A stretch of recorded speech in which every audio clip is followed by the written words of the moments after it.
Hello বন্ধুরা, কেমন আছো? আশা করি সবাই ভালো আছো। আর আপনারা দেখছেন বাবলির রান্নাঘর। আর আজকে বাবলির রান্নাঘরে দুপুরের মেনুটা তোমাদের সঙ্গে শেয়ার করছি। দেখো আজকে দুপুরে কী কী রান্না হয়েছে। এই যে চোখ ঢালা ফ্যাসা মাছ, চোখ ঢালা ফ্যাসা মাছ দিয়ে বেগুন দিয়ে তরকারি হয়েছে।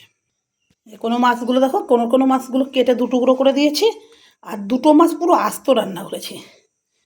দেখো হাতার থেকেও কত বড়। আজকে হয়েছে ফ্যাসা মাছ দিয়ে বেগুন আলু দিয়ে তরকারি, শীতের সময় দারুণ লাগে খেতে। আর এই যে 2 পিস মাছ দেখো ভাজা রেখেছি, মনে তো খেতে পারে না, আমি আর গুরু খাবো। আর করেছি দেখো ডাল, গরম গরম মুসুরির ডাল করেছি মাছ ভাজা দিয়ে খাবো বলে। আর সঙ্গে কেটে নিয়েছি লেবু, একটু লেবুর রস দিয়ে খাবো, তাহলে দারুণ লাগবে। আর তার সঙ্গে গরম ভাত। আজকে দুপুরের মেনু গরম ভাত আর মুসুরির ডাল, সঙ্গে মাছ ভাজা আছে, আর মনাকে একটা ডিম ভাজা করে দেবো। আর সঙ্গে আছে লেবু, আর সঙ্গে আছে মাছের ঝোল।